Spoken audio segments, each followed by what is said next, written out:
Can anybody hear me? I can now. Can you hear me? Oh, yeah. Off to a great start there, won't we? I've just said good evening, everybody, and welcome to Ought to Know Better and to Berardi and Coke. I've been waving and talking and looking like a madman for the last 5 minutes. The post-match review, we're going to have a bit of a chat tonight. We are expecting Paul from to come over from Just Joe. He's a bit of a pod slut. So he's been doing a bit of moonlighting. Actually, here he is now. Good evening, Paul. How are you keeping, mate? Yeah, pod slut, kiss my ass. How are you doing? All right? Yeah, I'm good, thanks, pal. You? Yeah, very well. And we are joined by Big Lou, big friend of the show and big friend of mine. How are you doing, Jew? Lou? Lou? Careful. Steady on with the Jew. Yeah, I'm all right, mate. I'm all right, thank you. Pleased to hear it. So, yeah, absolutely loads to talk about. I know, Paul, you've just been on doing it for the last hour, so we really appreciate you joining us. We'll run a bit of an intro in a second, and we'll get into a bit. Hi, this is Don Matteo, and you are listening to the Ought to Know Better podcast. Let's do this. Leeds are shit. We're recording, you know. Oh, shit. We're the good staff. I don't think we've got the personnel. You can fucking laugh all you want, you absolute fella. I think about things. That's why you lot are idiots. A melted version of a dick that's been shrink wrapped. The absolute elite shithousery of this. There we go. Yeah, I've noticed. I think I did watch the last end of Joe, so I know that you lot are having a go at the wrong person here. I'm an Aaronson advocate, and I very much care for Aaronson's ball and his game. So not his balls, his game. But so yeah, it's a shame Gilly's not here for him to feel the love because he has been wrong once or twice already this season, and outed and proven on that as well. I think Rothwell was a waste of a signing, I think he said before the season started. And yeah, he's just got it so wrong about Aaronson. Let's start on Aaronson. Actually, it's not a bad starting point because he didn't have his best game last night, Paul, did he? No. He still did the unrecognised stuff relatively well for me. But it was we expect him now to chip in with a goal. But Sheffield United kept it nice and tight and almost neutralised him and Piroe last night. I don't know what your thoughts are on that. Yeah, no, I agree. I think what you saw last night was Piroe actually doing okay. He did much better in the second half, and he was trying to link up. And the balls that he was playing into Aaronson wasn't given enough time to be able to do stuff on the ball. The Sunderland midfield you have to give credit to for what they did in terms of closing Aaronson down and to be able to stop him from just being that pest that he normally is in the first half in particular. Second half, it got a little bit, it improved much more in the second half. But in the first half in particular, the Sunderland midfield did shut that down quite easily. So, yeah, he wasn't bad, but it wasn't his best game by a... No. No, I'd agree. I didn't cover himself in glory. We didn't see the goals. Still saw his work rate. Still saw him tiring out defences. And leads me on to Piroe, Big Lou. Just before we do, everybody welcome who's come over from Joe. Thanks for joining us. Those who are watching it back, hello as well.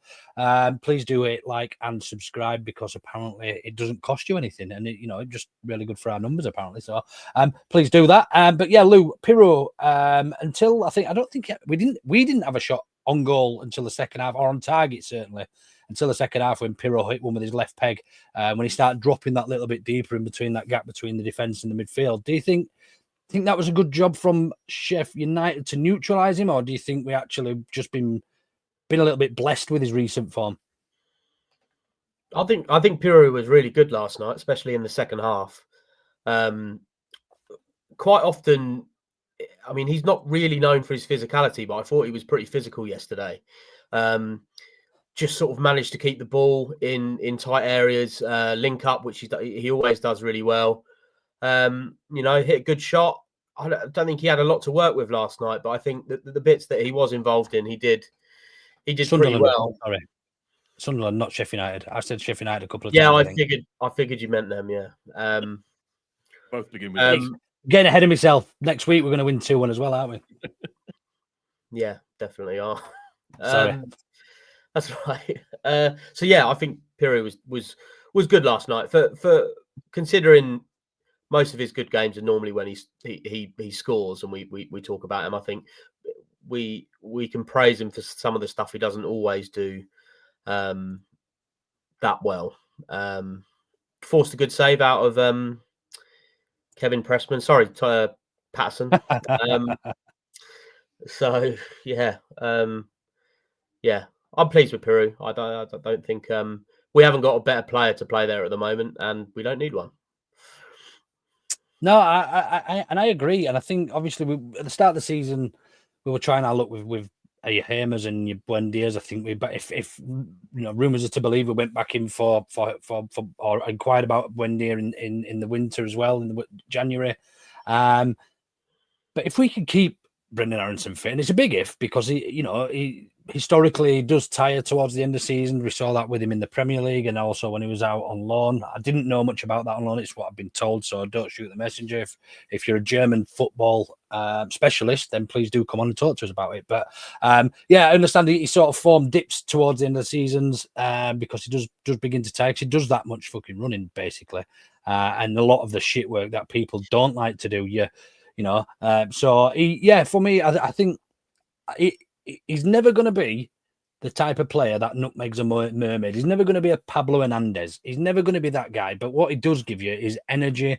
And he does, I say this with gritted teeth, but he does the good stuff, the easy stuff well, and I think that's what you, in a Farke setup, that's all you need. You need him to be moving around and pulling defenders and midfielders out of position and creating that space for the new wingers and Piroe to actually get the shots off, and he's contributed to a few goals as well this season. So more than happy with both of their contributions, in fact, so far this season. I know, Paul, we've banged that drum around Piroe probably since the start of the season, since we were getting it in the ear from the online FM elite, that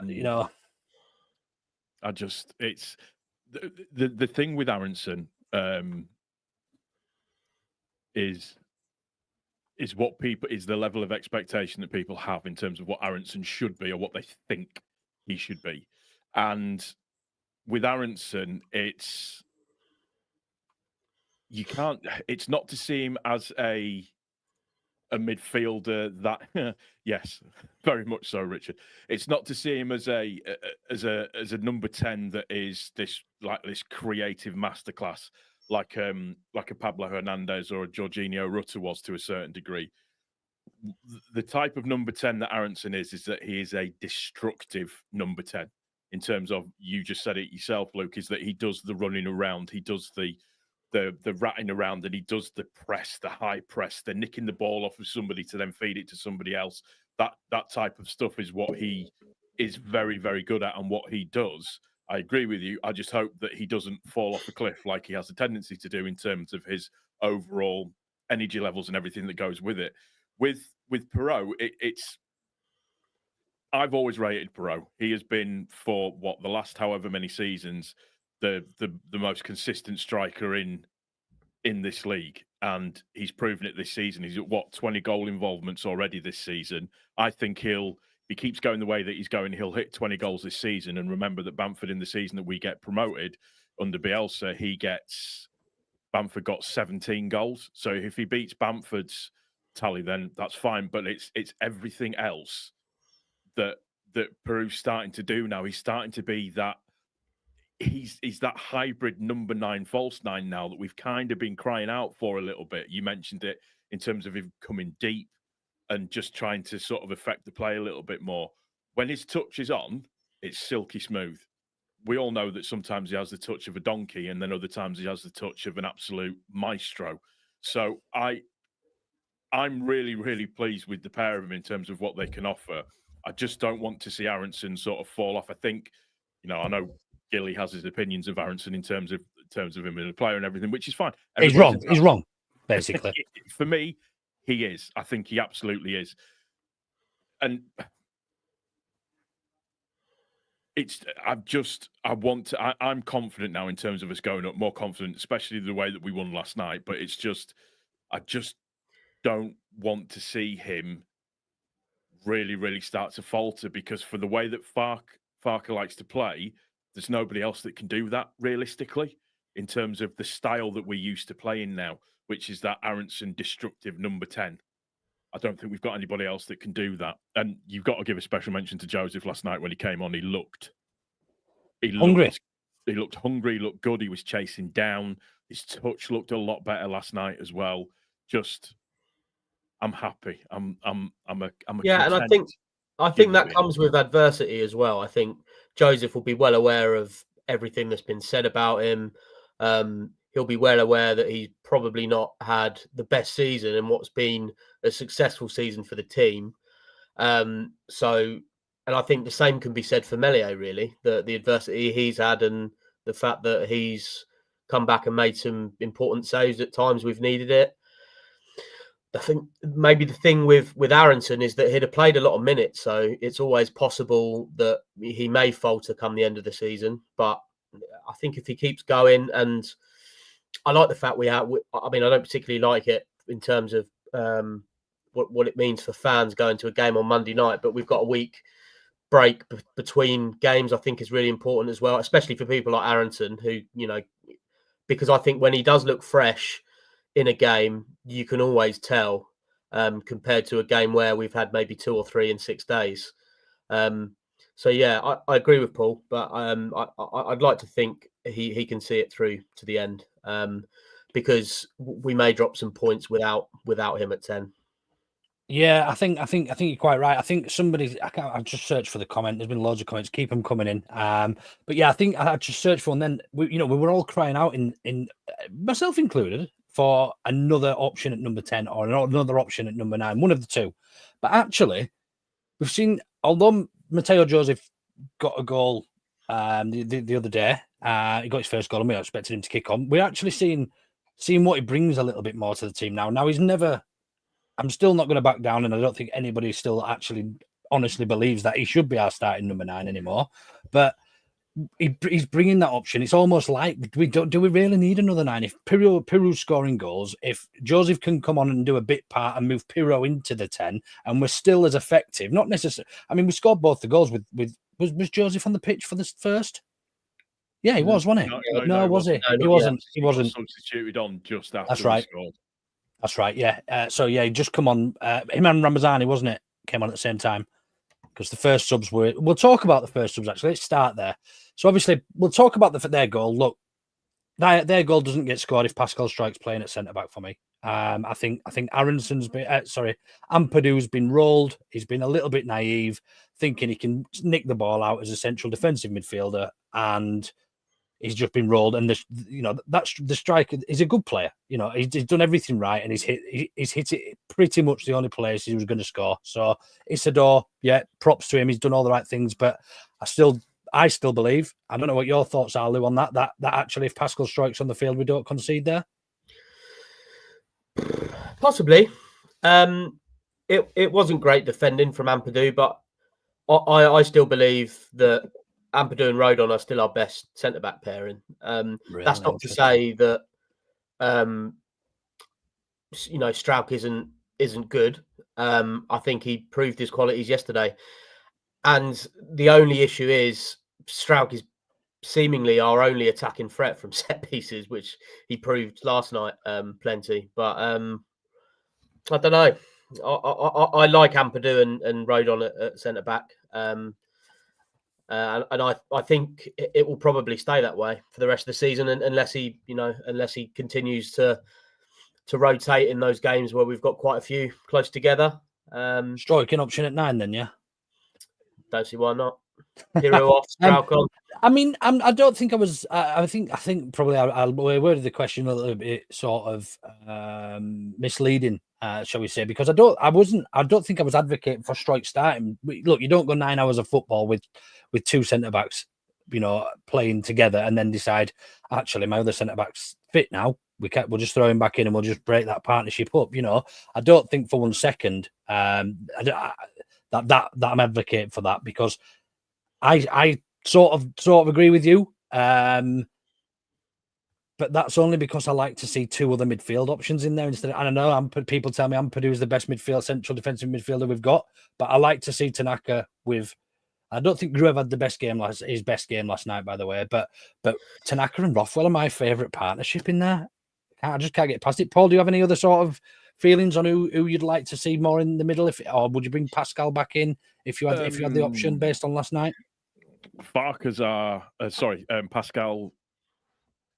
Pascal's probably our best centre back at the club, for me, from an opinion point of view. But Farke said himself that he doesn't have to rush him back. He's got no need to rush him back, and consistency in some cases is key. And having Ampadu centre back, and Farke's even said that Struijk is left centre back, and Ampadu's is number 6. So it's been proven throughout the season, and more so through injury, that Rothwell and Tanaka are, make no bones about it, they're the best midfield partnership that we have in terms of play overall. But when I look at, like, obviously we've got, Sheffield United coming up, I don't see the team changing, like, from what it was. The only difference I might see is Rothwell coming in potentially. But I don't see Gruev starting against Sheffield United. I think Gruev had a poor game last night in terms of for the midfield side of stuff. So there is a chance that Struijk could come back in and Ampadu could come in, and it'd be Ampadu and Tanaka. It's just, we won't know until the team's actually put in. But I agree that Rothwell and Tanaka are the best midfield partnership that we have. Tanaka for his defensive capabilities, the fact that he seems to have so much time on the ball that it's just ridiculous in terms of he can turn, and it's like he's got just oceans of space and time and room and everything. And Rothwell is that ball carrying number 8 that we want, that can pull through and make magic happen. And I love watching him, just even at 30, and I know 30's not an age to say that somebody's old, because I'm 44, so I shouldn't. Do you know what I mean? I know I don't look it, but you don't look a day over 43, mate. Cheers, appreciate that. But watching Rothwell, he'll like jog, and then he'll just sort of spring into action, and he's through a load of people, and it's just been so great to watch throughout the season so far. So yes, I don't envy Farke, but what a problem to have. We've probably got the best midfield grouping of pretty much of any team in the Championship in the moment. So, yeah, I'm just going to write a poll in a sec just to see what people's thoughts are on the best CDM pairing. But before we do that, I just want to start a topic and start a conversation around the subs. Who else was screaming at that television when Farke made that first influx of substitutions, when we need a goal, and he brings on Pascal Struijk, he brings on Joe Rothwell, I think it was, and that was the first substitution. Was it just those two, wasn't it? It was just those two. Yeah. So, I mean, we obviously knew that would mean Struijk going into defence and Ampadu moving into midfield, but was that really? I mean, be honest, because it's easy in hindsight to say, do you know what? He knew what he's doing, and we've got to trust Farke and all that sort of thing. But when you're chasing a game at home and you bring on a defender, it doesn't scream trying to win, does it? No, because I guess we don't see the context of the substitution, and the context of the substitution, what Farke said was set piece delivery needed to be better, and it was awful for the entire game until, I mean, how many corners and free kicks did we have? And Gruev was shocking in his delivery for quite a lot of the game. Rothwell comes in. Not only does he dictate the tempo with the ball, his set piece is really good, which he proved with the free kick and the corner. So I guess they didn't look like positive substitutions. I'd like to have seen them earlier, really, because I wasn't in the stress of the game. I wasn't thinking about, oh yeah, he's brought these on for set piece. I was thinking at some point he's going to put on every offensive player we've got, and it seemed a bit reckless. I guess, yeah, in hindsight, it just looks like good, thoughtful substitutions from Farke with a plan that basically paid off near enough straight away. So can't argue with that. I think some of that from Farke is maybe maturity in what he's seen from this team, because we haven't been good at set pieces for 2 seasons. And Rothwell is probably, is easily the best set piece taker we've had. And we've tried many.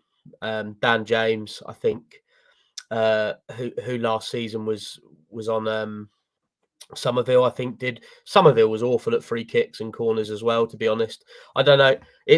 As a football fan in general, I don't think there's anything more frustrating than seeing a corner that doesn't beat the first man. I think that's nothing more annoying.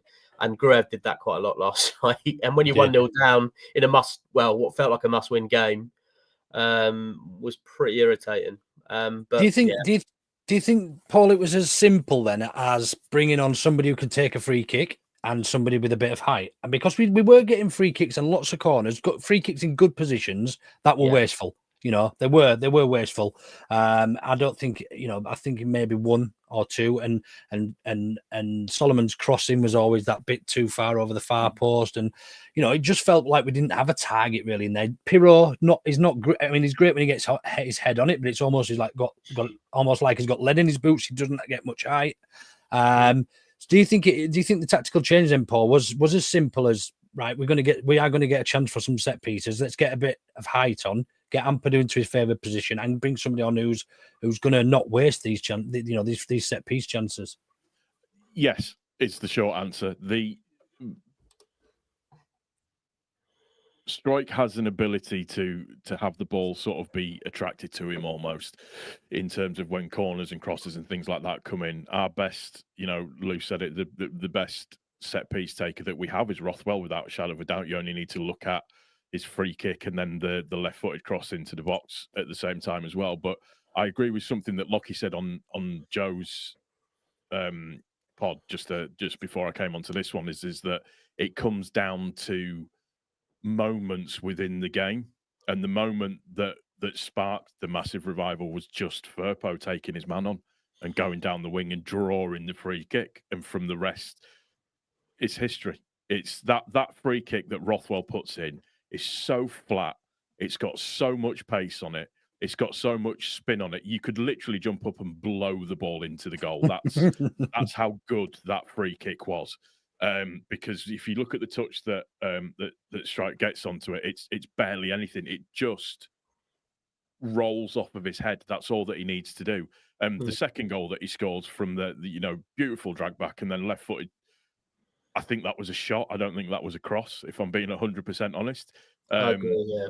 But even if Struijk doesn't get that ball, that's still going in.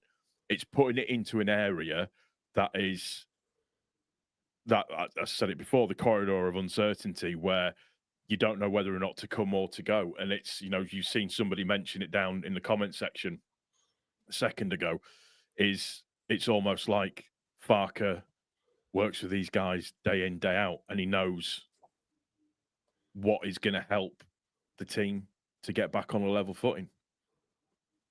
Yeah, no, I think I agree. I was still flabbergasted, I think, is probably one of a good word. That was his chess move. That was his next move, was to bring on a centre back and take Tanaka out, basically. Do you know what I mean? So I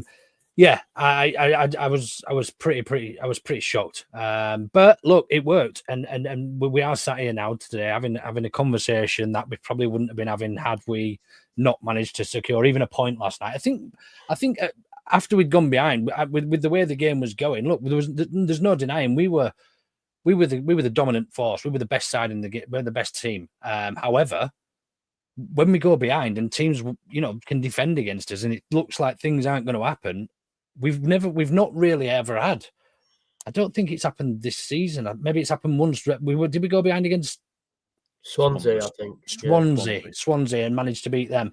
I think that's a 9th occasion this season we've gone behind first, and I think we've only won 2. So it goes to show that it's not something we're used to doing. So, I mean, not knowing Farke and what he tended to do last season when we were losing was just throw on 5 attackers.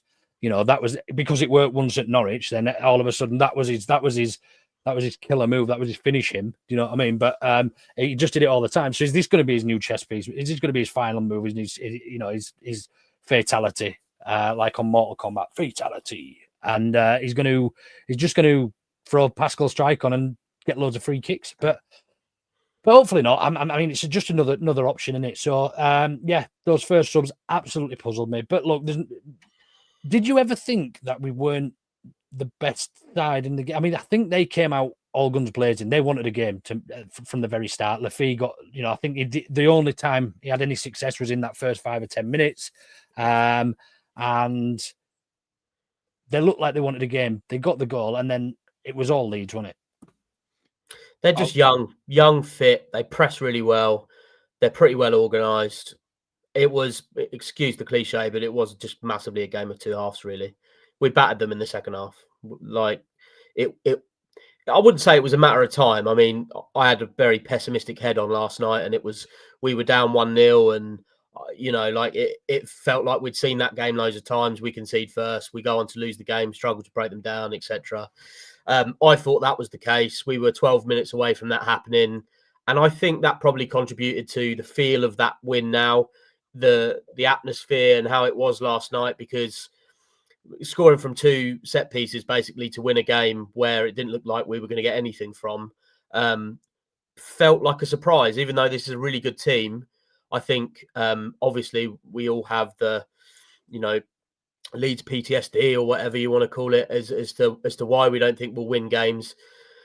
We can talk about how different this team is, but I guess this team are proving time and time again why they are different. There aren't many good teams in this league. Sunderland are definitely one of them, and we just came through late, albeit late, but we were the better team last night. And any sensible Sunderland fans would tell you that as well. There was a lot of Sunderland fans on social media that were very complimentary of Leeds and said that Leeds deserved the win. And I don't think that's in doubt, to be honest. Like, all of the stats suggest that. If you look at the stats for the second half, even, I think we had over 70% possession, and there was only one team trying to win it. And it was buzzing, and Ellen Road was brilliant, and so many people who have been for years and years have said that's one of the best atmospheres they've been to. And I guess that's flattering to Sunderland, really, that we considered it such a big game. And a draw would have been fine. I think we'd all sort of accepted that a draw was fine when we got one, and then went and got a second, and it made it even better. So Sunderland are out of it now, and the top 2 race anyway. And brilliant. Do you think it's a 3-horse race then now, would you agree with that, Paul? Yes. Even though they're only 3 points behind Burnley?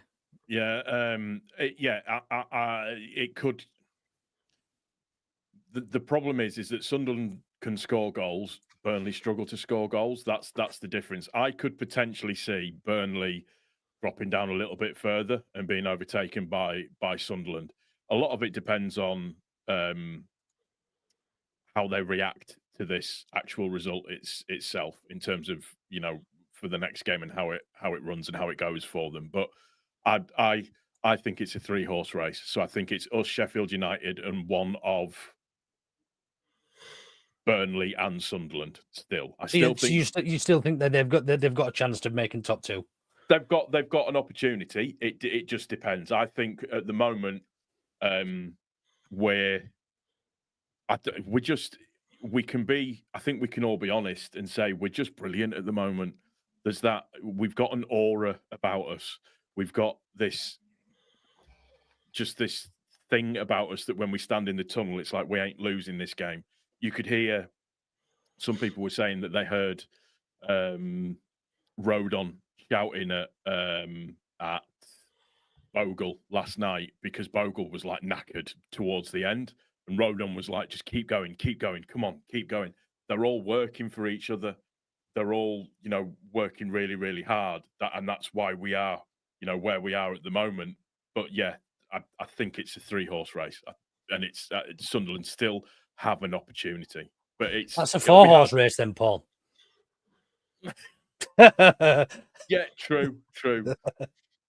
I think we'll know a lot more by the end of February in terms of where it's all going to stand. I think that once we get to the end of February, I don't think it'll change much after that. Yeah. Do you feel? Would you both agree that if we beat Blades at their place, then we're as good as up? Yeah. Mm-hmm. February is a hard month. There's other teams that Burnley and Blunt's have got some stinky fixtures coming up against teams that are capable of at least drawing games. And on paper, we have a a better run. Quite simply as well, beating Sunderland, almost the best game we can have next, other than maybe Burnley, would have been to play the Blunts next week. Yeah. So, Yeah. I mean, it's worked out perfectly. I didn't think we'd get as many points as this in February, to be honest. To be fair, we said this last year, and then we went to QPR and got absolutely fucking thumped, and we all know what happened then. Do you know what I mean? But I almost feel it's a bit of a different beast this year, and we'll come on to the camaraderie and the chemistry and things that we saw towards the end of the game a little bit later.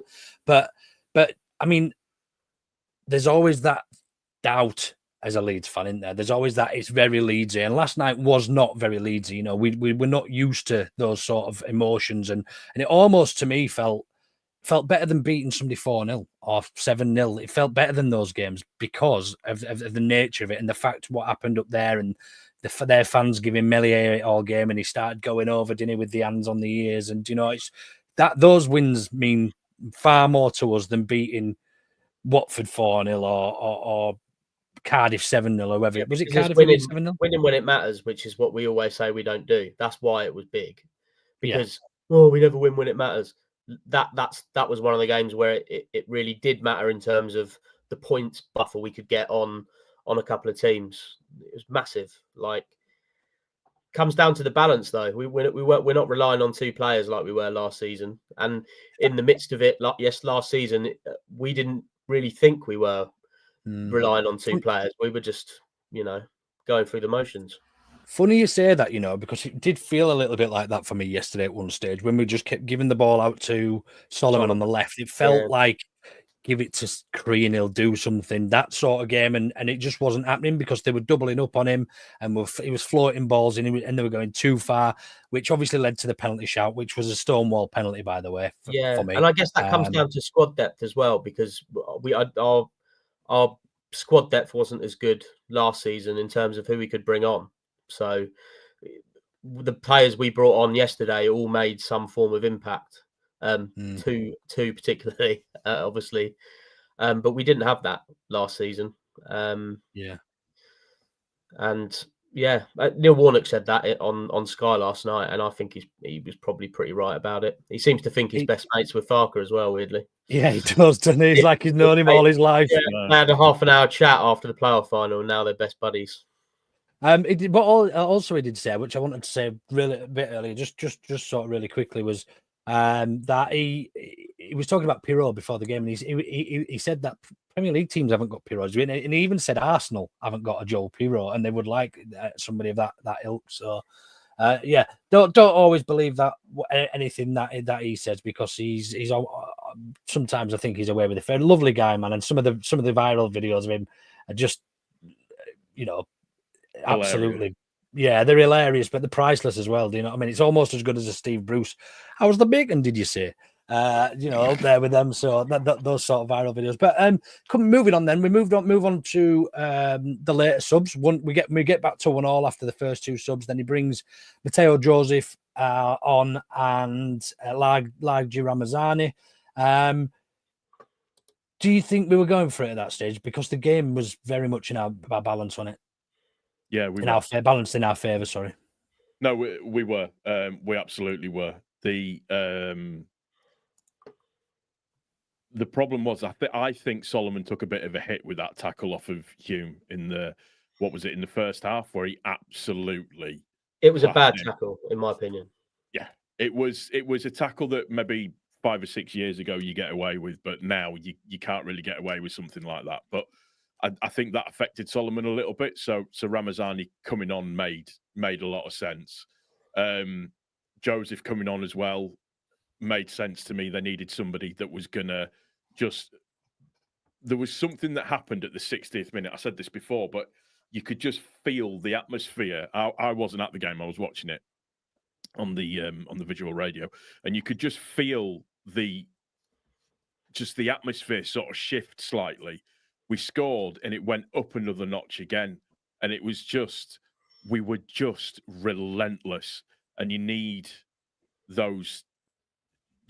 I think the fans carried us over the line last night, and obviously the players as well. But just that when you've got what we've got at Ellen Road, it just pulls everybody forward. And you could see Joseph was on it. His touch was better. His movement was better.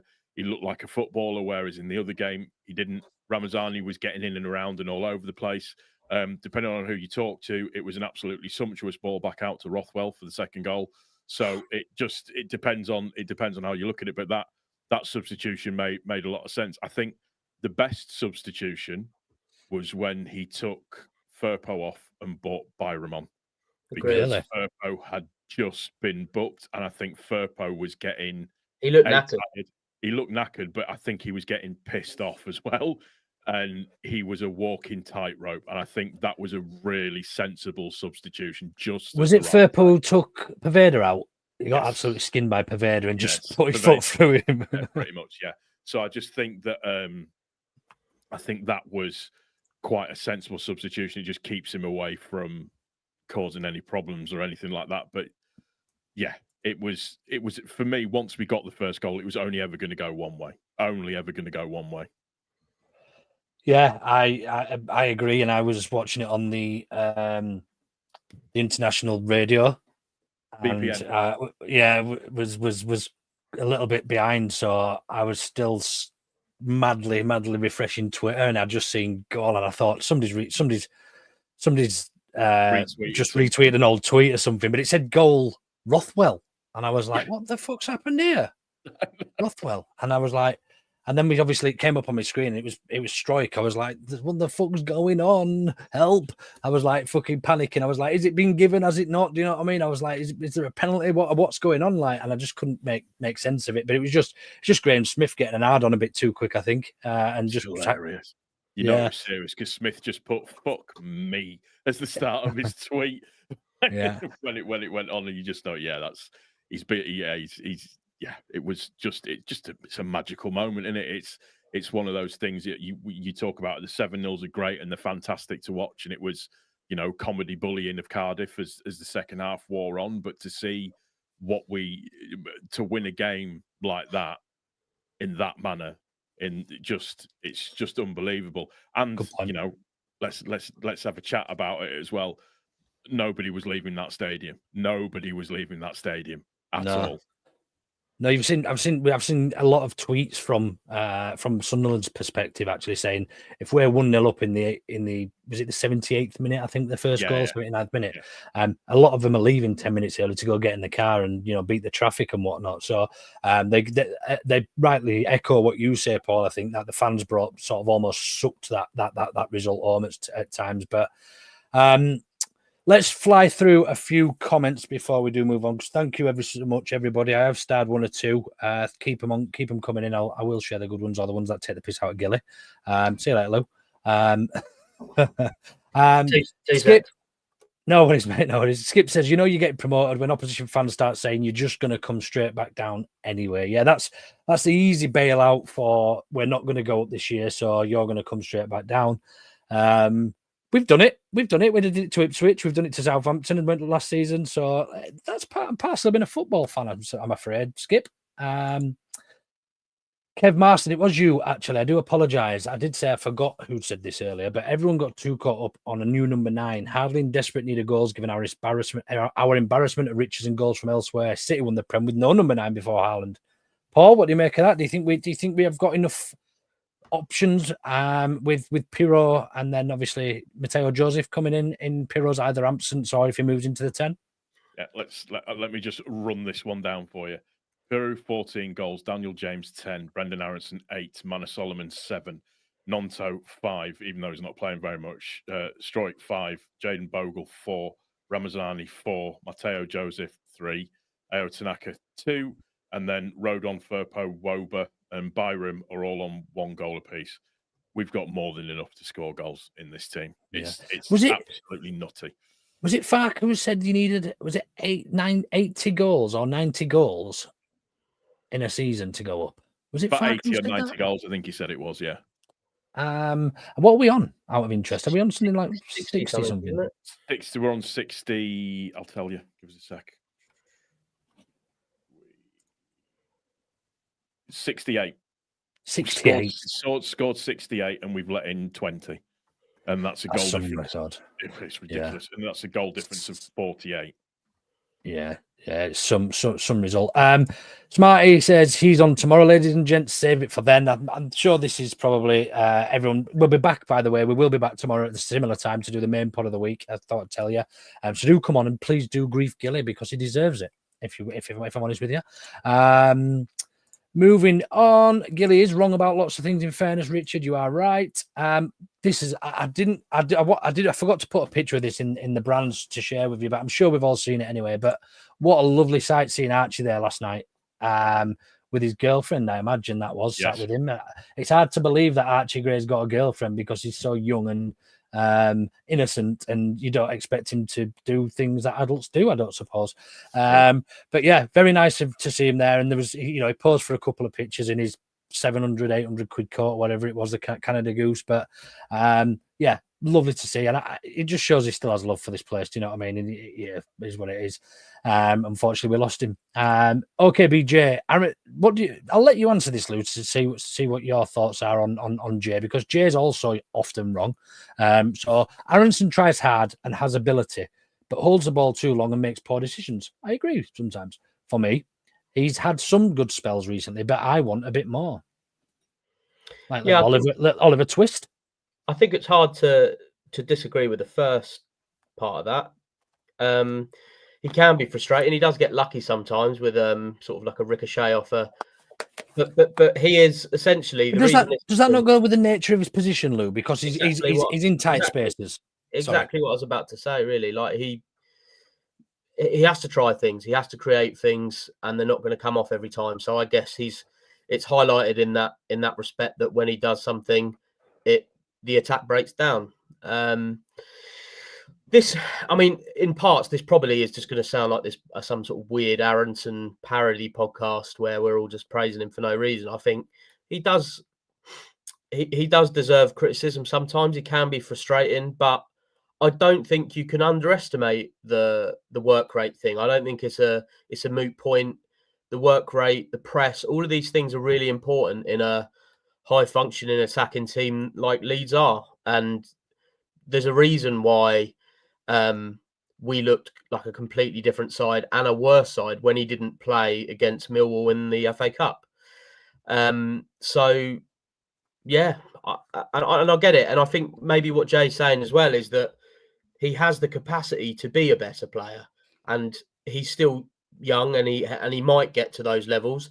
I don't think, in all fairness, he had a particularly bad time of it in Germany either. He has played Champions League football. He is still an international footballer. He's still got loads to learn. I think if we are a Premier League team next season, he'll probably be more of a utility player and come on, maybe won't play as many minutes, but I think he's capable. So I think 10s get criticism anyway, but yeah. You've only got to look at what everyone thought of Rutter last season, and he lost the ball just as often, if not more often than Aaronson, I would argue. Exactly. Look, he was more exciting. He was easy on the eye. He was a flair player, as people like to call it. And it was good, exciting to watch at times. Aaronson isn't that exciting player, but he does work very, very hard. And I tend to agree with you, Lou. If we go up, we do need better than Aaronson. But where we are now, let's be realists about it. And actually, the realism is that we want to get out of this league through nook and cranny. Do you know what I mean? So you play to your strengths, you play to Farke's strengths, and the setups that he's got. Because next year you can bet your house that we're not going to have control of the ball for 95% of games. We're going to be playing a completely different style of football, and it's not going to be as fun to watch because we won't be beating teams 7-0 and coming back and winning the 2-1 in the last minute. It'll be us getting dicked 7-0 and us conceding probably in the last minute. So do you know what I mean? Let's be a little bit realistic. Maybe, yeah. So yeah, Jay, fuck off. Just to give you just stats with Aaronson, he has missed 7 big chances, but he scored 8, so he could be on potentially 15 goals this season had he buried the big chances that he's missed. However, with that being said, he has created 52 chances this season. He's top of the chance creation league. That does surprise me. Yeah, so he's on 52. Rothwell's on 49. That doesn't surprise me. Nonto is third on 38. So and he's not played much. Exactly. So it just gives you that little bit of where we're at with everything and where players are at. Yeah, Joe says, she said earlier, she did say this. I think I might have started Joe, so if I have, I'll delete the star. But yeah, he does. When we're under pressure, he breaks up play. He does earn a lot of free kicks as well. Does Aaronson, because he's that type of player. He gets his foot in front of somebody else's, and he doesn't give up, man. He's just like a little terrier, isn't he? I suppose that just. But would we like to see a little bit more Pablo-esque about him? Not Escobar. You can't change what he is. You can't change. No, exactly. So you play to his strengths rather than trying to give him something else, like we did with Rutter, I suppose. We'll just let him go do what the fuck he wanted. He did little to no of defending, and he just did whatever he wanted, and it worked to a degree. So if you look at the game against Coventry, if Dan James buries that shot for his hat-trick goal with the little backheel flick from Aaronson, we're all waxing lyrical about that as a pass for him. He does have it in his locker. It's just he's better at the other stuff. Yeah, play to your strengths. Cheers, Steve, for the stat. Rutter lost the ball on average of 18 times a game last season. Aaronson only averaging 13. There's your difference. You've got another 25% on top of it's 33% just-ish, 35% that we're getting away with on top. So they all add up. They all do add up. That's true. That says a lot. And it does. One lad down there who I was just about to say, I think he wasn't getting a lot of free kicks in the Premier League because he was too weak, too flimsy, and it was they weren't free kicks, and even if they were, he was throwing himself to the ground so much the ref would overlook it. I think physically he is stronger, and he isn't looking for those free kicks. He's trying to stay on his feet and work, and I think that's why he's getting joy as well. He's definitely physically a better player as well. Yeah. But Vinny, I'm not saying it did work with Rutter, but it did to a degree when we played to his strength. Nobody can sit here and tell me that Rutter was shite for us last season, because the things he did for us almost got us promoted. We didn't get promoted, but that's not just on Rutter and what he did, I don't suppose.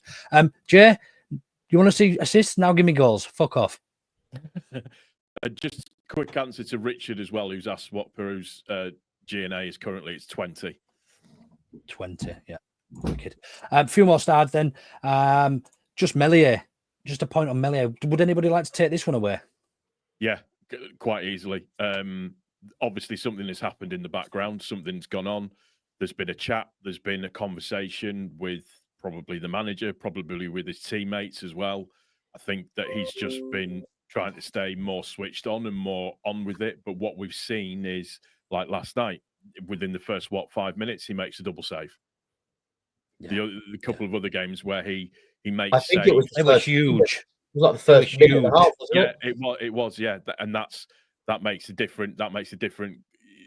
Again, and there was a shot in the second half that he just catches, whereas before and falls on it. Whereas before you might not potentially see that happening in the last previous in games where we've all shouted him. And listen, quite rightly, he has had criticism. But then again, at the same time, you have to give him his props when he does the right stuff. And then you'll still get people going, oh, but he's a keeper. That's what he's supposed to do. Well, I'll tell you what, then. Let's not give defenders any praise for defending well. Let's not give midfielders any praise for being midfielders. Let's not give strikers any praise for scoring goals, because that's not the way that it works. Lift them up when they need to, when they get lifted up and they've done something that's absolutely right. It's fantastic to see that he just seems more confident, which is really, really good to see. Yeah, I was on with Joe's match reaction last night, and it was one of the things I brought up, is that he's still very young for a goalkeeper, and to have as much experience as he's got, we think that he's probably 20 odd, late 20s, and goalkeepers don't hit their prime till then, or start hitting their prime till then. And I think we've got to be, a bit sensible, and actually confidence. For a goalkeeper to do that in front of how many thousand people, the mistakes that he's made, but then he'll come up with a worldie, he'll come up with some great saves. And I've always said he's a good goalkeeper. It is a confidence issue. I also said earlier on in the season that I think his time is done here and he needs a new start. He's almost convinced me now that actually maybe he's already over that and this is his new start. So who knows? I think it would be time move on. I think he's bounced back for sure, but we would need a better goalkeeper for the Premier League. And I think, you know, he's made a lot of appearances for Leeds. He's potentially part of 2 promotion, potentially title winning teams, and I think he was pretty good in that first season back in the Prem before. So, but I think with a lot of our squad, I think he'll be one of the players that potentially moves on. I'd love to see him go abroad to somewhere in France, Spain or France or somewhere, and just do really well. I'd like. Well, look at Silvestri. He left. He was shite for us. He left, and he was in the Italy setup, wasn't he? Do you know what I mean? Yeah, we have had some bad goalkeepers, man. Wiedveld, fucking Rahubka. We had, what was his popping on wrists who went to Burnley? Peacock Farrell. Yeah. You know, we've had some shite, but we've had some really good ones as well. But it's been a while. He'll be back in the Championship next year, Peacock Farrell, because he's at Birmingham, I think. Oh, is he? Mm. Interesting. The one thing that I will say with Meslier as well is just, and I'm not saying that he's David De Gea by any chance, but look at David De Gea when David De Gea went through that really, really bad patch when he was at Man U, and everybody knew just stand on him when you've got a corner and you'll put the ball in, and that's what they were doing. It's a similar doing that to Andre Onana at the moment, aren't they? Andre Onana's just shit. I'm sorry, but he's whoever sanctioned that needs punching in the face. They have a better goalkeeper sat on the bench. That anyway. Who cares? Yeah. Thank you ever so much for 100 likes on the live. I don't know if that's ever happened before, so that's really good. Thank you ever so much for everyone for joining and commenting on that. Moving on really, really quickly, because there are quite a few here, and we've still got a little bit to talk about as well. So Meslier has been done. Joe Bedford, welcome, Joe. Saw you on telly again last night, enjoying the marching on together with your flag held proudly above your head. You always seem to make it on telly. I don't know how you manage it. I don't think I've ever. Every Sky game, isn't it? It is every single Sky game. Yeah, the good thing about this team is that even though we are individually lacking in 9 and 10 areas, for example, the team as a whole works. Meaning the players fit this system, and we do the job. Is that? Could we argue that's props to Farke, or is it recruitment, or is it a mixture? And is it you know, people when Aaronson came back, we didn't want him back, myself included. I also said that at the start of the season, if you go back and watch Max Leeds latest video when you did your hot takes, not shit takes, sorry, that's something very, very different to a hot take. Hot take of the season. My hot take was that he was going to be arguably our most important signing. Now, I'm probably wrong. Tanaka's probably going to be, or Bogle potentially, but he certainly has been very, very important. And I think you're right, spot on there, Joe. We do work better as a unit and as a cohesive. Do you know what I mean? So yeah, spot on. Glenn Hodgson here is going to contradict me, and this would be his favourite 11, and he's dropping Aaronson and putting Tanaka in the 10 by the looks of things, and playing Ampadu and Rothwell in midfield with Struijk coming back into the team. What are your thoughts on that then, Lou?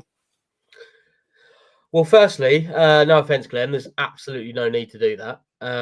But there is a case to be made, as we were saying earlier, in terms of Aaronson potentially burning out. I think we've tried Nonto there before. I think we've seen a few times where Nonto's played a free role in the team where it hasn't really worked. Quite simply, the only places I expect to see some rotation is the wingers and the centre backs, really. And if you've got a fit Cheeseburgle, Bogle and Firpo, they both start. You might see Struijk come in for Ampadu and Ampadu move into midfield or anything like that. I don't think Gruev even has not been great in a few games, but I really like Gruev. I like what he brings, and I know Paul said earlier he didn't think he'd start in the next game, but I think he might. I think he might still start Gruev and move it around if he has to later in the game. But yeah, Tanaka is potentially capable, I think, perhaps of playing 10, but I don't particularly want to see it. I don't think we need anything like that. We won't be trying. And it's experimenting again. Tanaka's not played there for us. You do it in the Millwall game. Yeah. in he's the cup. He's done it for Japan, hasn't he? He's played in like a number 10-ish kind of role for Japan. So and that doesn't mean I'm advocating him going into the number 10 role. I don't think there's any. I don't think there's any need for it, is there? To change it. No. Yeah. Moving on. Joe Bedford mentions again. This was on the penalty. Atwell's argument that he was never getting anywhere near the ball. That's just a cop out. No matter what, I can't kick somebody in the centre circle because the ball's not near it. Do you know what I mean? And just say, well, the ball's not there. Do you know what I mean? I'll smash my foot through his shin. Sorry, mate. What makes that worse is the tackle that comes in, which was a penalty. It's a rugby tackle. It's a penalty. Absolutely. Regardless of whether or not he was getting the ball. Literally a minute and a half later, outside the box, there's the lightest of light challenges on a Sunderland player, and it's given as a free kick. It's kind of like, what we're going to do? Yeah. Good point, Prosa. Meslier has improved a lot since getting Farke's full back. And Farke actually came out and said after the mistake that he's still the best goalkeeper in this league. Now, I don't necessarily agree with that sentiment, but you know, since Farke stood by him, he has. I mean, his performance has certainly improved, but it's got to give somebody of that age. I think he's still only 24. Is he? Yeah, I think so. Yeah. So some give. I mean, I think what I was getting up to at 24 years of age, do you know what I mean? I certainly wasn't playing in front of 35, 36, 37,000 week in, week out, shouting at me for dropping a ball. Do you know what I mean? And to get the backing from your coach, it must mean a lot to him. I mean, I hadn't really noticed that correlation actually between getting that and then his performance is improving. Had either of you? Well, that helps, doesn't it? That you know, being backed by your manager. But I think one of the Leeds journalists alluded to it in a press conference before Sunderland, where they mentioned, is there any credit due to the goalkeeping coaches? And you know, obviously there's so much training stuff that behind the scenes that we don't see. There's not to get Meslier back confident and firing and just being alert to when we need him. And it is difficult when you've got a good defence and he doesn't have loads to do. You expect your goalkeeper to be making those saves and doing those things when he isn't, you know, when he isn't busy for a lot of the game. So, and I think that's the credit is due to sort of a collective, really, of the coaches, Farke and Meslier himself. You know, he must have some serious mental resilience to come through all of that criticism and come out the other side, and ultimately not really concede many goals at all in the last sort of 13 games. What is it? 3 goals, 4 goals or something like that? Or 1 goal? 1 goal in the last 10 and a half hours of football, I think. And I'd say in amongst those games, there's probably 8 to 10 very important saves at various points of the game.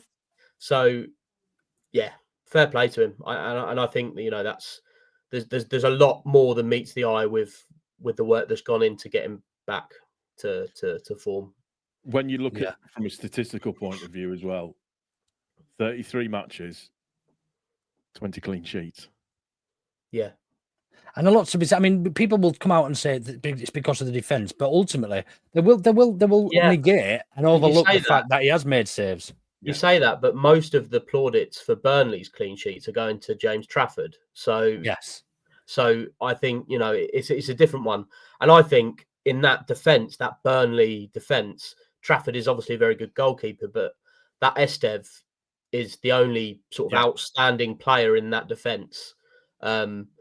Whereas I think Leeds actually have our entire defence is incredible compared. Very, very good. Yeah. It's the defence is very, very, very good. I mean, he's conceded. You look at the difference between Trafford and Meslier in terms of goals conceded. Mellier's conceded 20. Trafford's conceded 9. So, I mean, that's therein lies the huge difference overall. Not to mention 2 penalty saves in 1 game. I mean, when do you ever see that? It's just, that's nuts. And Meslier he's faced 3 penalties and not saved any of them. So Richard Hogan makes another point on Mellier's revamp or reincarnation, shall we say? Don't underestimate Gilavugi's role in Meslier. arm around the shoulder, fellow French player. So there's probably lots of things going on like that in terms of this squad, and as I said before, the unity and just that camaraderie, that cohesion that we probably lacked a little bit last season. I don't want to point any fingers, but we had some players in here last season who it was great to watch, and I'm not taking it away. I celebrated every goal and every nutmeg and every rainbow flick, but it almost felt like there was more than one team within the team at times. There was small groups there was a bit of a click, and we don't seem to be seeing that this season, which is just beautiful. Love to see it. Bad Boy Vinny elaborates on that. We're a much better balanced side this year. Goals and assists coming from everywhere. We'll not be relying on Somerville. I didn't want to point fingers, I'm sorry, but who decides not to bother? I think that's probably a little bit harsh, but I certainly agree with the initial sentiment of that, Vinny. And another one based on Farke then. Because we won last night, this hasn't happened, but your ass from your elbow, lads, online, and had we lost last night, it would have been I already saw it all over Twitter and didn't comment once. Before we scored that first goal, it was Farke's tactically inept. Farke out. Farke doesn't have a fucking clue what he's doing. What the fuck is he bringing Struijk on for? That was me. And lots and lots of others. But has he now, do you think, earned the respect based on that last night? Or do we still think that there are still going to be people out there? I mean, obviously there are people out there who just hate Farke full stop and they can't do no right. So we're probably going to ignore those, but certainly people who maybe sat on the fence a little bit. Do we think he's earned enough now with that result last night and where we are and what we're doing? And you look at the goal difference and you actually take the players out that we've lost last season and the players we've replaced them with, who are little to no ones, other than probably Solomon, who came in as a direct replacement on loan for us losing Somerville. The rest of them we didn't know a lot about. So I mean, do we have to now start giving more props and certainly more flowers to Daniel Farke and should the haters, Paul?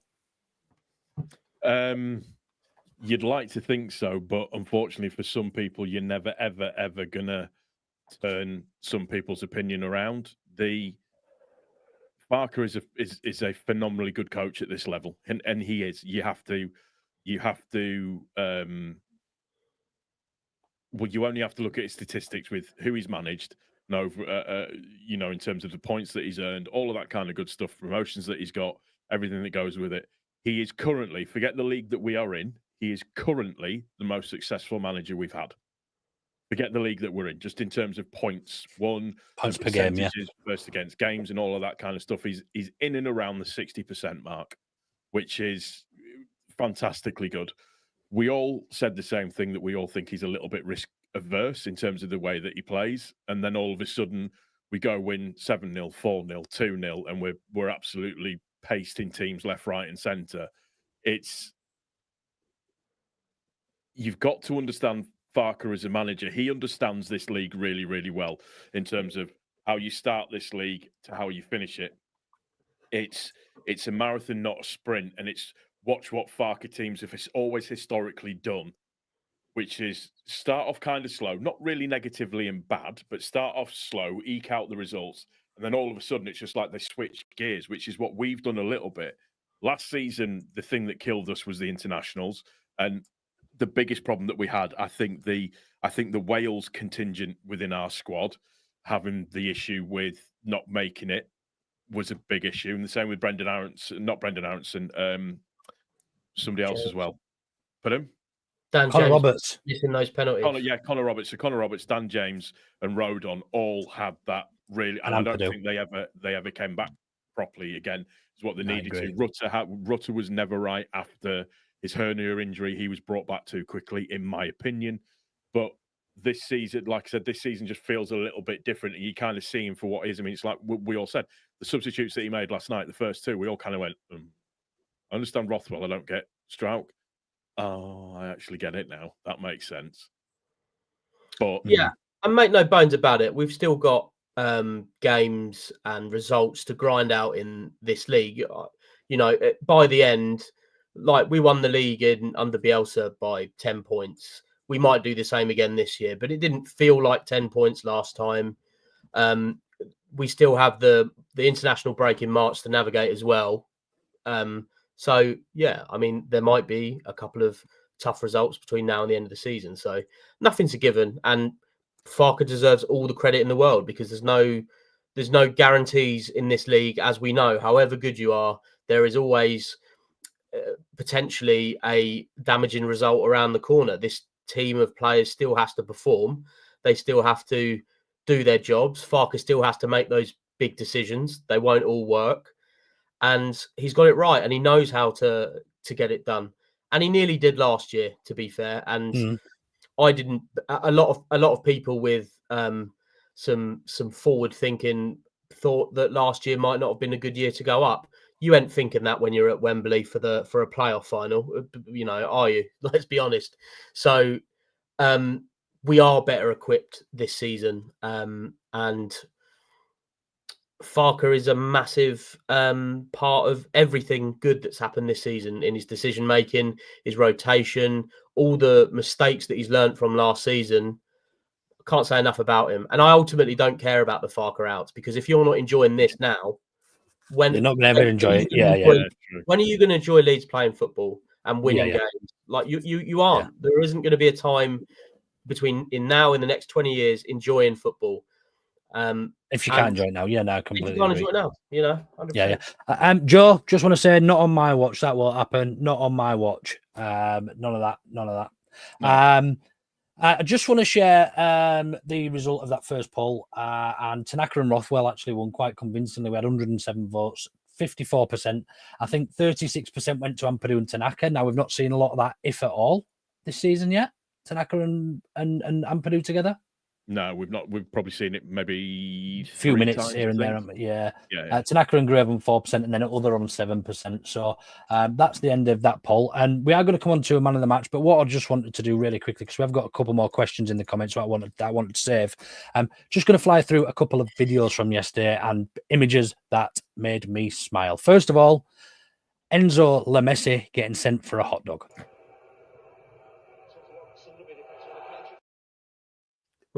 Brilliant. This player that's joined the league, who's the best ever player in the championship, apparently, if sources are to be believed, getting absolutely sat down his ass by somebody doing nothing other than he didn't do anything. That's so good. That was it. He was on his ass. Really, really humored me. One more, which was actually during the celebrations, and I have to admit, I actually missed this at the time, so I'm so glad you shared with me again. What is going on there? How's he managed that? It's just the smoothest slide you've ever seen in your entire life. It's ridiculous. It's almost like he's on ice, and he's just decided just to give it all up, and he's just going down a hill. I don't know how he's managed to do that. So yeah, two really good videos there. I've got a couple of images as well that I did want to share, and it sort of reiterates, I think, the characters that we've got in the squad this year. So we'll start with the goal really quickly. You can see all the players celebrating on their own, just all as if they've all scored the goal, which is great to see. We saw after the game. I don't know if you guys saw this. I didn't see this on telly. I have to admit, but apparently there was a rather large huddle at the end where they all got dragged in. I did see that. It was Ampadu doing all the talking there in that one. Yeah. And then finally, probably my favourite image of the evening is this one. Other than the one that's in the video header, which is Farke laid on his ass. And this one is largely Ramazani giving him it at the final whistle. Giving their captain, what's their captain called? Neil. Neil, that Neil. Because they were bellends. Let's be fair on that. Yeah. A couple of real rats in that team. If they're playing for you, you love it. If they're playing against you, you hate them, don't you? So yeah, some real good energy there, and I really enjoyed a lot of that. Have you seen the bits with Ramazani offering out pretty much all of the Sunderland fans at the end of the game as well? After the no, I haven't. He stood there just because the Sunderland fans do that thing. You know that thing that men do. Or some men do, anyways, that watch too much Green Street, where to start a fight, you run in and then you run back. Oh, like run backwards again. Yeah, it's one of them. You're bouncing around. It was, yeah, it was a bit of that was going on. He's going to get into trouble for that. Yeah, he's going to get.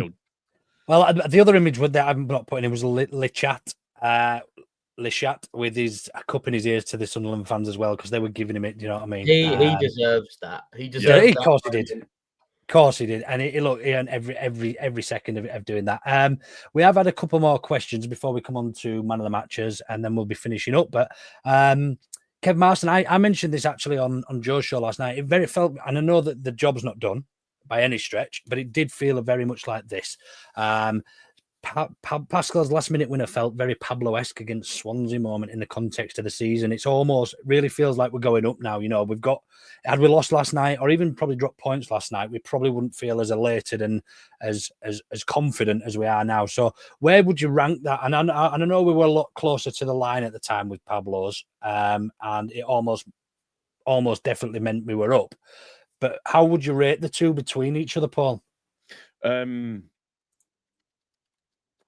I think what it shows is that this team has staying power, that this team has fight, this team has grit, it has determination. I think it proved to a lot of people that, I've used the word before, I'm going to use it again, that there's an aura about this team at the moment, and I use the word team massively because that's what it is. They got over the line as a team. And it shows that in the face of adversity, we can make something happen. That's what it shows to me. That's a beautiful speech, Paul. Thanks. No, it's all right. I have these moments. In the face of adversity, we can do this. Yeah, so I don't think it's galvanized. That's the word I was looking for. Well done, Mark. I floated around it with my thesaurus brain for a second then. The Pablo goal was very much, yeah, this is the thing that's got us over the line. I think what last night showed us is, yeah, we can do this. We can do this. That's what last night showed us, and I think it just gives everybody belief. Yeah. Any difference of opinion, Lou? Well, no, not at all. But like you said, the camaraderie in the team. Look at Schmidt and Nonto celebrating, and Nonto certainly in the last sort of 10 games or so have not been involved as much. And Nonto has in the past had a bit of an ego, bit of an attitude.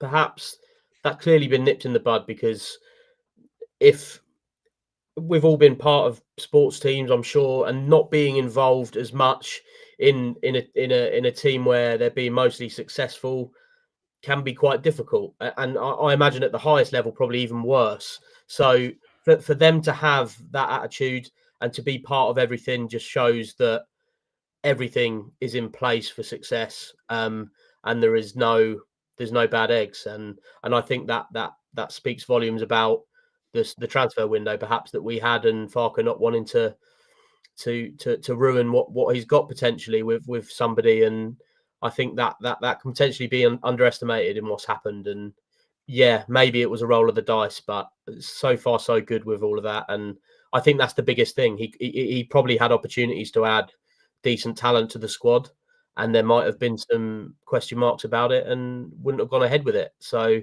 we're not going to know that until next season, perhaps. But yeah, we can't moan. Do you remember the interview when we didn't go up last season that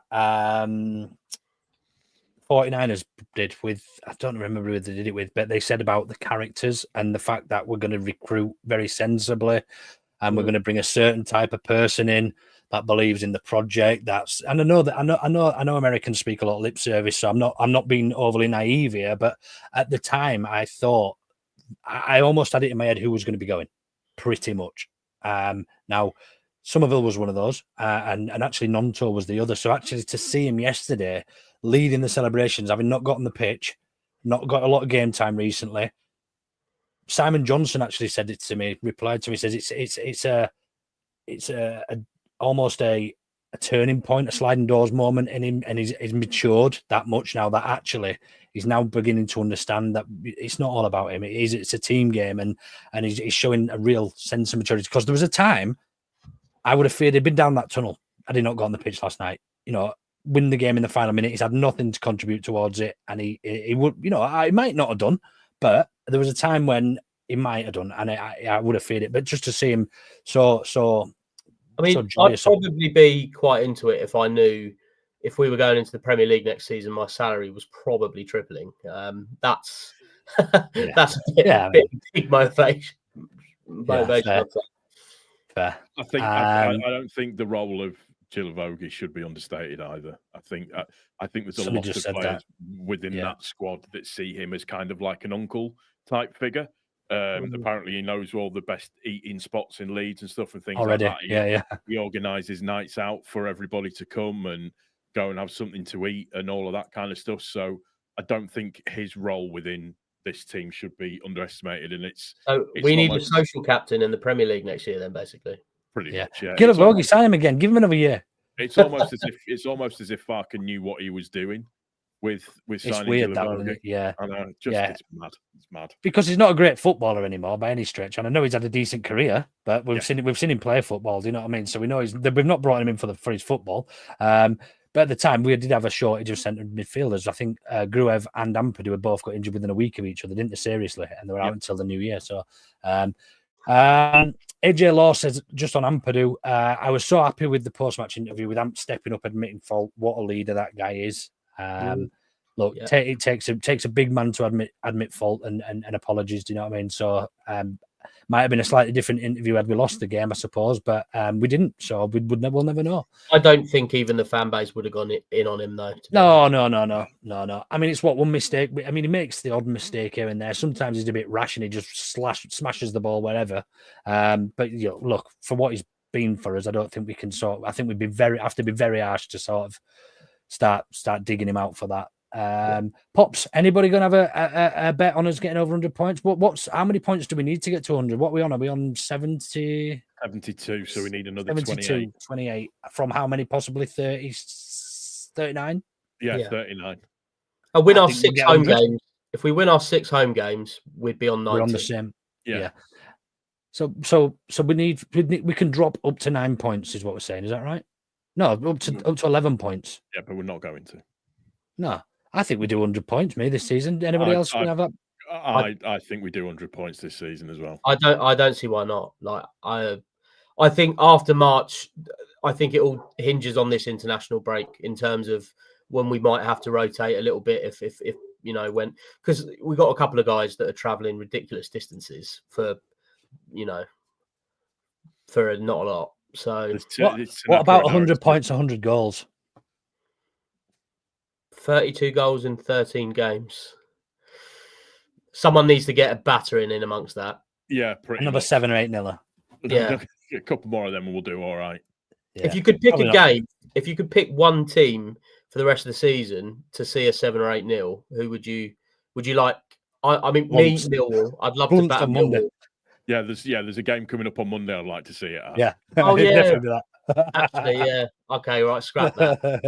8-0 away at Bramall Lane. Lovely. That'd be class, wouldn't it? One last question, and we'll just do your man of the matches. Sorry for keeping you so long, but we've been having such a good time.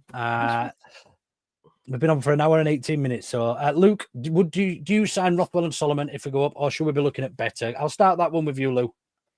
Yes, absolutely. On to both. Well, I mean, there's only so many squad players you can have. I'd say Rothwell, no. I think he has probably got a place in a championship team potentially next season. I wouldn't be surprised to see Bournemouth sell him on maybe to somebody like Southampton. Somebody relegated, Southampton, yeah. Solomon he lives at Bournemouth as well, doesn't he? So it's not a million miles away. Yeah, exactly. So Solomon, Rothwell, no. Solomon, absolutely. I think he would be a good signing. And I think Spurs fans massively rate him as well. And once we've seen him fit, Solomon has been a completely different player. Like he's been brilliant. So yeah, I'd like to see him in a Leeds shirt next year in the Prem. I think he'd get a good few goals. I think he's dangerous and quite clearly a cut above a lot of players in the Championship, that's for sure. You don't think he's dangerous for the wrong reasons like some of our fan base, do you? What's that? You don't think he's dangerous for the wrong reasons, like some of the fan base. Anyway, Paul, do you agree with those sentiments? I'd sign Rothwell and Solomon. I'd sign them both. Yeah. I would sign them both 100% without a shadow of a doubt. I think Rothwell brings that little bit of dynamism to the centre of midfield, and just Solomon he's a level. He is an absolute level above, just in terms of what he can do. I remember, I think one of the things that stands out for me is the goal against Derby that Aaronson scores, just the way that Solomon rolls that ball. He's just different gravy. So yeah, that's still my favourite goal of the season, I think. 100%, 100%. So good. Just 29 passes. We absolutely passed them to death. There's been better like individual goals, I guess, like, you know, but that is the best goal we've scored still. 100% agree with you, mate. I completely agree. Right then, I'll come round and I'm going to go ask you all. I mean, obviously the props go to Pascal Struijk for his 2 goals, but if we're being realistic and not picking Struijk between us, then who is your man of the match, Paul? Rothwell. Just purely, sorry, I should add to that. I shouldn't just say it and then stay quiet. Sorry. No, you can. I thought you were just naming places in Leeds, to be fair. No. So for me, it's when you bring a player on and you want to see somebody impact a game into such a degree. Rothwell does that. Somebody's mentioned Bogle down at the bottom, and if it hadn't have been Rothwell, for me it would have been Bogle. I think Bogle absolutely pocketed the Championship's greatest ever signing that anybody has ever seen ever in LUFC. But just Rothwell, just because of the way that he just changed the game. He just changed the game in terms of putting a ball into the space where it needs to be. So I'm sold on that one. Cool. Lou, anybody different who you'd have picked potentially? I think the obvious one is obviously Struijk for the goals and the threat. But yeah, I agree with Rothwell, to be fair. When you're coming on at that time of the game, your job and you're behind, your job is to make an impact. And he lent on all of the things he was good at and delivered. So I just don't think you can argue with that. Struijk was always going to get it from Sky, and the Leeds website was always going to. I think it was 49% of people voted for Struijk in the end, or something ridiculous. But there's great performances across the pitch. But yeah, you can't really look past Rothwell, really. Yeah, I'm going to agree with Steve Brown. I think Rodon was absolutely class last night. I thought he was barking the orders as some. I think you said, Paul, earlier that he was talking to Bogle towards the end when they were absolutely out on the feet, and just carrying the ball out of defence just to create that space, because they weren't pressing too much in our half. When he did that, he just created so many different passing lanes and so many options, and the options weren't always there. And he often had to go back to Ampadu or to Struijk when he came on, but he just creates that so many more different options and routes that we can get out of our own half. And for me, I think he's been absolutely brilliant these last since he's been paired with Ampadu, arguably, because he had a relatively sketchy start to the season, didn't he? When it was one of them, we had him on loan, he was great, and then we thought, hang on a minute, we've paid money for you now, and you're just a little bit, I think Rodon clearly loves playing with Ampadu at centre back. Yeah, I think there's certainly a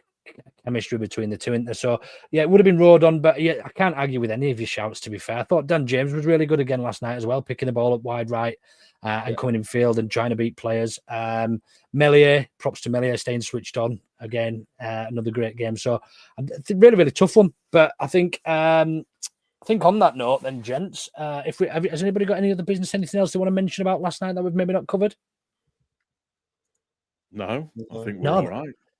Well, an hour and 24 in, we've had loads and loads of people commenting. Thank you ever so much again for joining. Please do hit subscribe. It doesn't cost you a penny. We're not going to start charging you for this content ever. 132 likes. I think that's the most ever in a live video. So hopefully this video does really, really well. Thank you to you two gents for joining me late on this Tuesday evening. I really do appreciate it. We will be back tomorrow, I believe, for our main pod of the week, which contains all your normal stuff, inclusive of your shit takes of the week. So if you've got any shit takes of the week, do follow at shit take of week on Twitter and get them tagged in there, and we'll pick the best few to feature on tomorrow's show. But other than that, stay safe.